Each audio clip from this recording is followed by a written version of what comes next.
take? What's the thing that will determine that we stop using plastic and start using wearables and mobile payment devices? Welcome to episode 6 of Takeaway, the DigiSec podcast. Delighted to be coming to the close of our series 1. Of course, we're going to have a series 2, I'm sure you'll all be pleased to hear.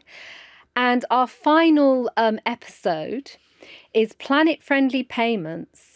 In the drive for ESG, can the payments industry avoid greenwashing and innovate away from plastic cards? And I think we all agree here that it's about time we started to move towards a plastic-free world. The supermarkets are doing it. They've got us all now in a way whereby we take our recycled bags to the shops. We can do this, people. So I hope you enjoy it.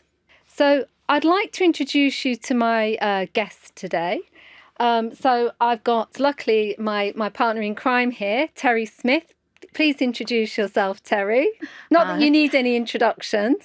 Well, having been in the industry for over 30 years, I'm Terry Smith. I'm co-founder and global ambassador for DigiSec, the company that enables wearables to make payments. And welcome Tony Craddock. So I'm the Director General of the Payment Association, the founder of this community about 15 years ago, and we work with companies around the industry, including, of course, DigiSec.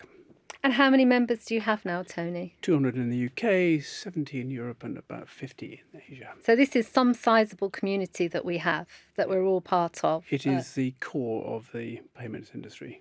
100%. So commitment to environmental, social justice and corporate governance, which is what ESG stands for, in case you're wondering. The criteria is fast emerging as the touchstone of good practice in the business world, which it certainly is. There isn't one company, listed company, that doesn't have a duty to look towards a more sustainable world, and quite rightly so, especially for our children, our children's children, and, the Generation Z and the millennials are now expect and are driving through the business world the ESG agenda. And, thank goodness for that. In fact, almost half of the FTSE 100 companies have linked executive pay to environment, social and governance targets. I didn't know that. And even in the investment world now, those stakeholders are demanding that companies adopt non-financial goals to grow stronger. Funny enough, we were talking about that today, weren't we? The importance of the goals should not just be financial for a sustainable company, good well-being within the company as well.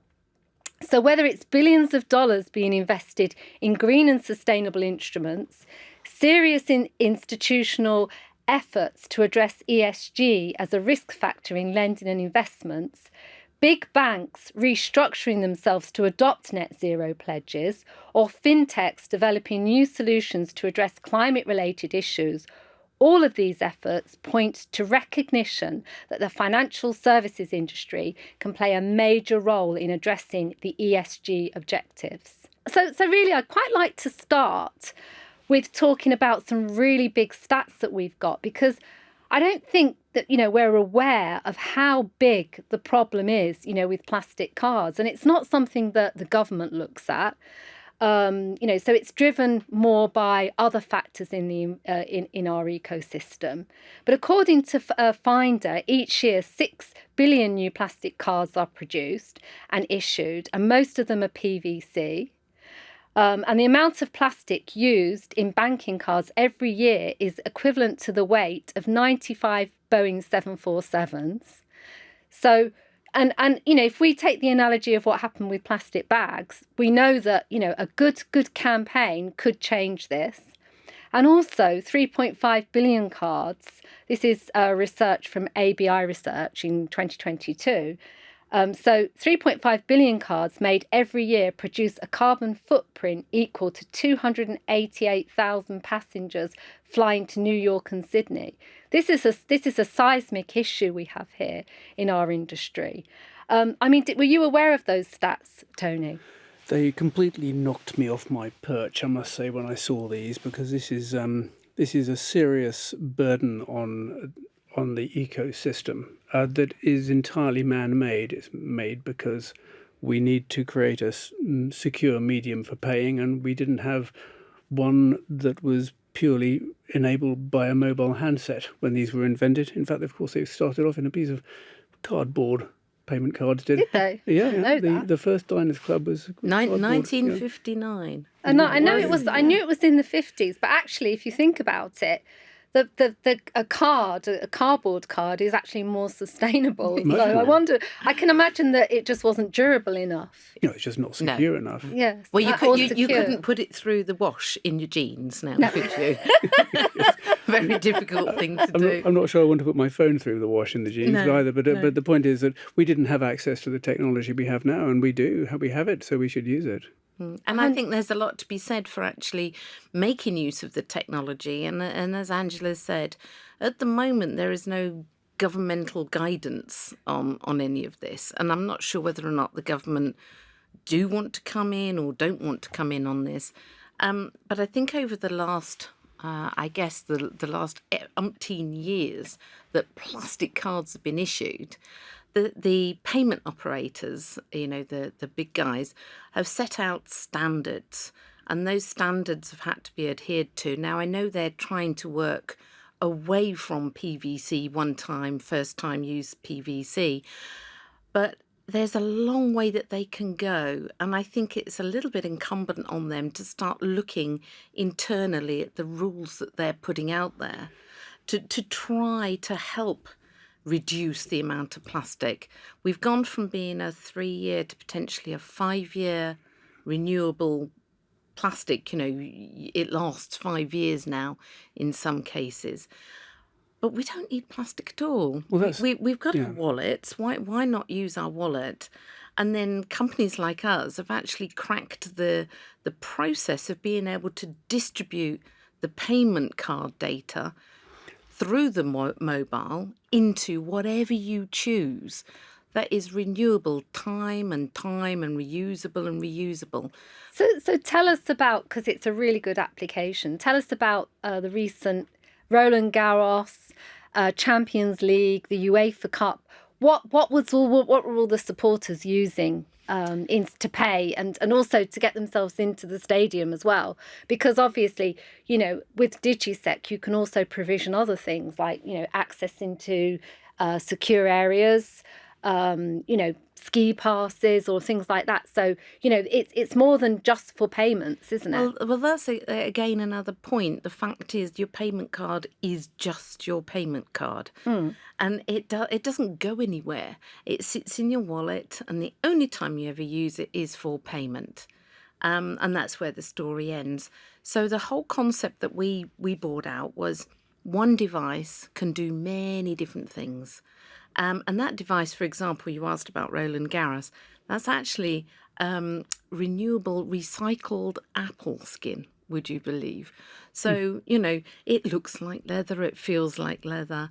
Doesn't quite smell like leather, but, it's renewable, reused stuff, really. And we've got companies make it out of cactus plants. So you're no longer creating something to use something for payment. And beyond that, it does enable you to contain all sorts of information, such that you can talk to the consumer through it using your mobile as well. So there's a combination of mobile, wearable, and the services that you would put on it gives you a holistic view. So why do you want 6 pieces of plastic in your wallet? Honestly, I think I've got about 10. When you can have one that does everything. So what do we think our call to arms is then to the to the schemes? The schemes make the rules, and the schemes are beginning to innovate in this area. But we also know that the schemes, they're all public limited companies, so the big ones, Visa and MasterCard particularly. So they're looking for areas in which to, kind of look at ESG. And they do some brilliant stuff, particularly MasterCard does some amazing, initiatives around financial inclusion, which is another part of ESG. So I think it's partly the rule makers at the schemes, but the regulators and the standard setters as well are important in this. I think it boils down to leadership. It boils down to people saying this stuff matters. And the only way in which they're going to recognize that this stuff matters is if they realize that there's a correlation between propensity to invest and having a sustainable strategy that helps to protect the ecosystem and the planet like this. And without that investor lens and without the recruiters realizing that this company has strong value-led commitment to a sustainable world, and without some really good examples, these leaders will either not lead, or if they do lead, they won't know how. And I think it's something that the Payments Association is committed to. We believe in this stuff. It matters. It's our most popular stakeholder engagement project at the moment. Yeah, tell us a little bit about Project ESG, because it's a new project, but it was wildly, when you put out for volunteers to participate in the project, it's got two great female leaders driving it, but you were inundated, weren't you, with volunteers? I know, it's a terrible thing to have to turn people away when they're volunteering. I've heard of FOMO, but I've never heard of VOMO. So I think it was partly because this stuff captures the real lifeness of this issue. We know from everything we've read, the David Attenborough documentaries, the book that Mark Carney wrote called Values, the work from Noah Yuval Harari on human beings, what's it called? The Human Touch or whatever. And we know from this stuff that this is important, and yes, for our children, but actually for us as well. I think, of course, the thing we have to remember is that there is a correlation between being committed to and delivering an ESG strategy, which, yes, includes sustainability from an ecosystem point of view, but also it refers to governance and it refers to, if you like, the way in which we lead and run our companies. There's a correlation between being committed to those things and running a profitable and successful business. The consumers will positively favour you, the investors will positively favour you, and the potential staff will positively favour you. So there's a really good economic case for doing this as well, but it just takes a little bit of time for people to start to realise that there is a correlation between those two, and then they can put them into place. There's also quite a lot, when you start out, you've got to put money up front, to support that sustainability and that, that whole ecosystem in whatever you do. So there is an upfront investment that you need to make. And I think it's really important that governments understand that, companies are struggling at the moment, and particularly the smaller companies, the fintechs, we're all sort of like having to retrench a little bit because of the difficulty of the financial environment at the moment. And I think it would be really good if the government did actually provide some level of support towards, sort of tax breaks, for example, or, grants for implementing various ESG policies and standards within your own company. And I think that would go a long way potentially to helping companies. I mean, we're not into payments, and so we can't sort of offset anything by, transactional services, but we're still in the payments industry.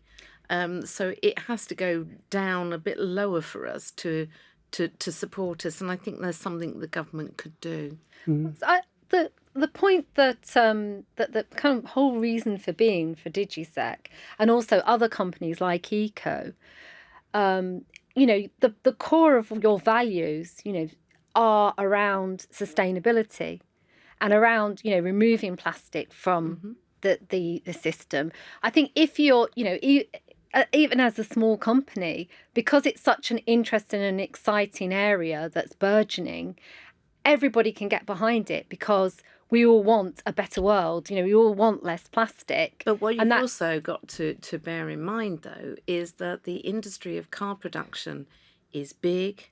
It's very valuable. Yes. You've got multi-billion-dollar companies running it, and it's a very difficult thing for them to let go. But you look at a company like Ingenico, though, it's now committed to being a technology-first company. And you look at what they're doing in Asia in particular, and they're being highly innovative in how they enable transactions in a progressive way that don't require plastic. And there is a transition, but that's the way of the market. We don't use what I'm trying to think of things we don't use, and we don't use diaries anymore. We don't use paper diaries. Well, the paper diary manufacturers were unhappy when that change happened, and eventually they moved from making paper diaries to, I don't know, making leather wallets or something. So it's just a matter of time. I think our role collectively is to, through some of the great work that Digisec's doing and your work at Skypartner, Angela, is actually communicate about this and say to people this matters and we should prioritise it. And I'm not sure whether we can expect government support in terms of grants and tax breaks, but we can certainly expect them to support the bold steps of groups such as our Project ESG team, who are trying to do some really important work to educate, stimulate and prioritise some of these things. And you actually, when you launched Project ESG, you did a series of videos, didn't you? Which I know that you had some very high-profile speakers. Perhaps talk to us a little bit about what ESG stood for. What it stood for to them. Well, to be honest with you, the challenge we had at the very beginning was this is an elephant to Broad, eat, isn't and it? you don't try and eat the elephant all at once. Yeah. And you look at, even if you just take one subset of this of governance, which is diversity, and you look at how we're encouraging a talent pool of more diverse people, not just gender diversity, of course, but ethnic, gender orientation, ability, and what I mean, that in itself would be a massive exercise of change through our payments ecosystem, which is typically too male, too older, too straight, and compared to society as a whole.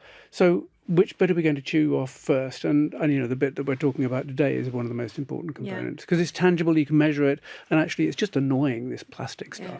Well, I think also what's interesting, what you were saying, it's too male, it's too this and that.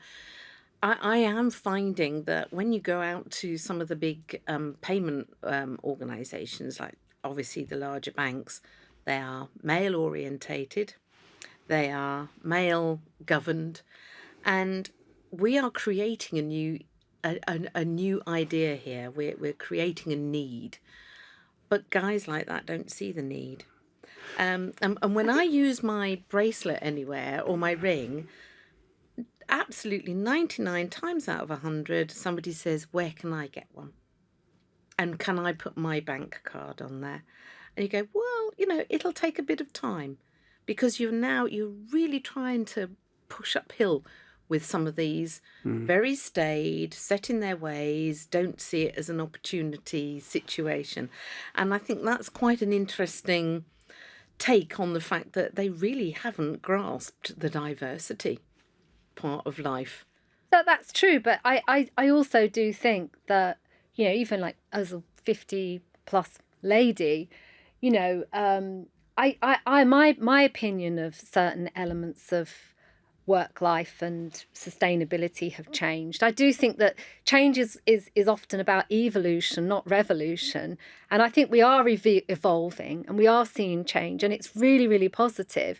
But when you're a startup fintech and you're agile and you're fast acting and you want to change the world, sometimes the world needs to catch up with you, doesn't it? And it can be quite frustrating. Well, we were really fortunate that COVID enabled that for us. I mean, that sounds absolutely bizarre, but when everybody went back to transacting in stores after COVID, there was this really huge drive to contactless, and I think Barclaycard reported where transactions could be 98% of them were contactless, and that is a huge change to what it was prior.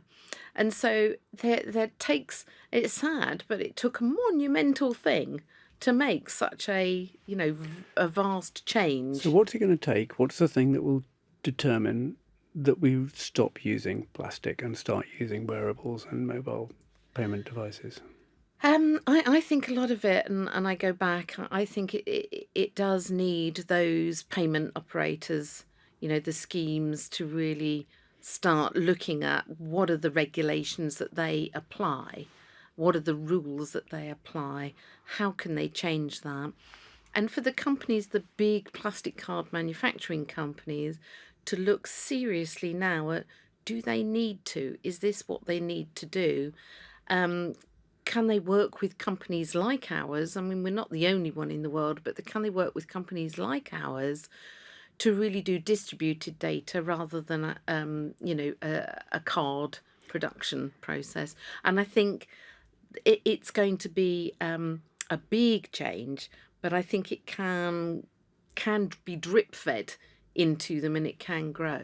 I do what the meaningful difference with in the supermarket analogy, which I think we can all relate to, which is why I'm using it, is that the Mail got behind the campaign to move from the disposable bags to recyclable bags, and it was the Mail that put a lot of the pressure on the supermarkets to follow.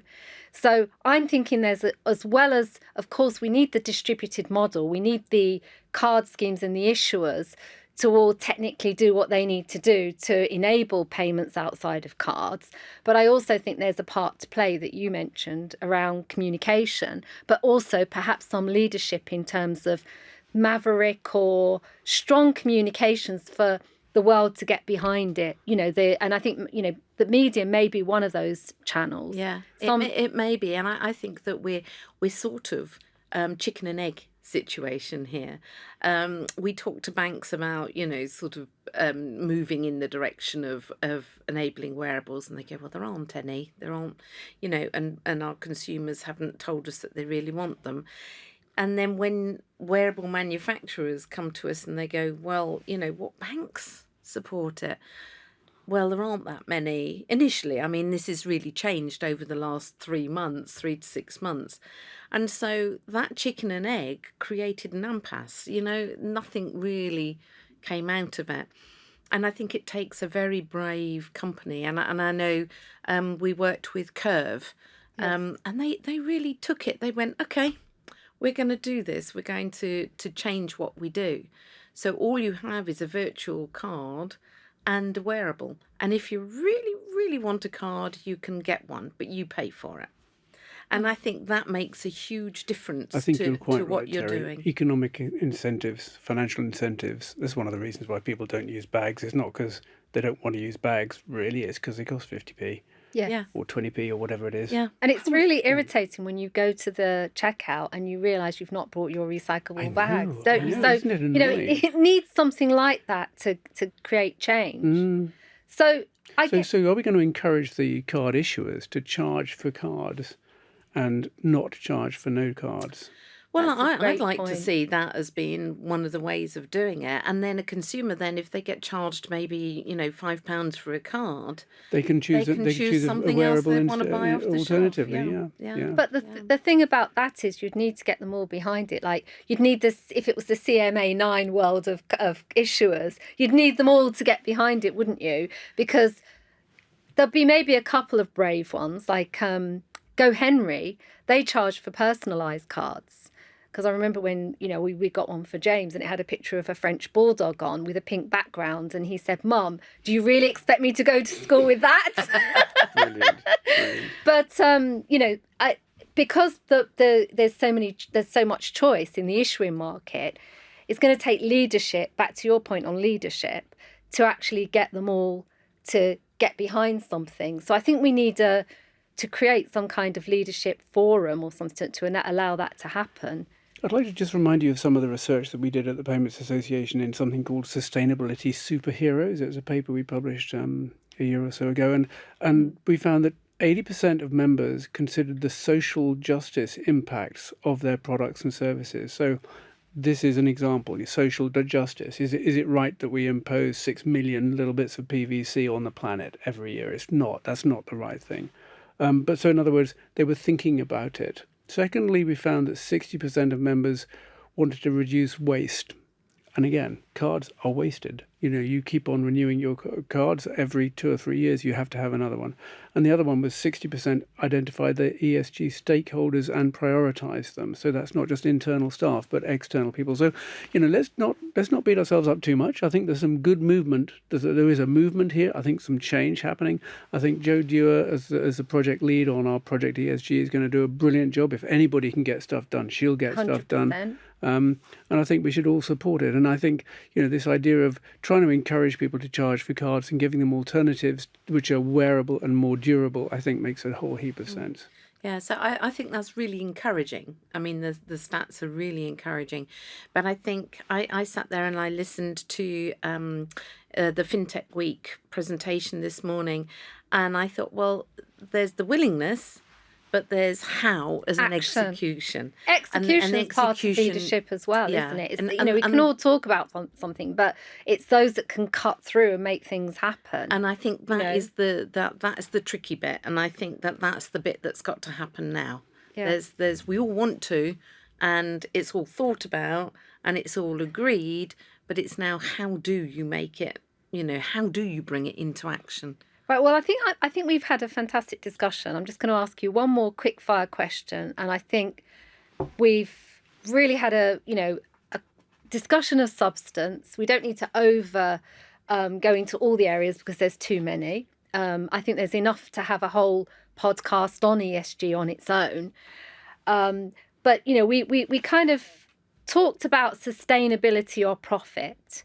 So, are the two mutually exclusive? There you go. There's the question. There's your question. You cannot be profitable in the long term unless you have a sustainable business. And common sense would say, why not use stuff that's cheaper to produce? Why not produce a card program without a card? And you don't have to pay for the card. Yeah. That's the same with renewable energy. In the long term, renewable energy is cheaper than non-renewable energy, and it just takes a bit of time to get there. And we're getting there with renewable energy. We shall soon get there with a sustainable card industry, sustainable payments industry. Wonderful. And Terry, the final words to you. Well, I think exactly what Tony has just said. It will take a lot of effort in the beginning. Don't sort of believe that it's not. But I think if you don't, then you're just not providing what the newer generations need, what the planet needs, and really what you need to survive going forward. It's really important for your company to grow and to survive, and you've got to be in the right place, and that is where it's going to be. So I think that initially, you can't not put money above certain things if you want to just survive. But once you get to that point of, right, okay, we're surviving, you've really got to think about what are the things that you should be prioritizing rather than your profitability. And bigger companies need to say, right, actually, I don't want to have to pay my shareholders huge dividends. I want to put my money into the sustainability. And I think that's a mindset that's got to change as well, not just from inside the industry, but those people who are shareholders in those different industries, particularly the payments industry. That's such a wave of change. It is. And a real positive one. So on that note, I would like to say thank you to my amazing guests. I'm so happy to have you both here today. And this, especially for such a meaningful discussion. And I look forward to series 2 of Takeaway, where we'll have more really in-depth, deep dive discussions on topics that matter in the payments industry. Thank you very much, Angela. Our pleasure being here. Thank you, Angela. Thank you. Bye-bye. Bye. Thank you for listening. Please share, like, and engage with the posts we're going to put up regarding this podcast. Thank you. Bye.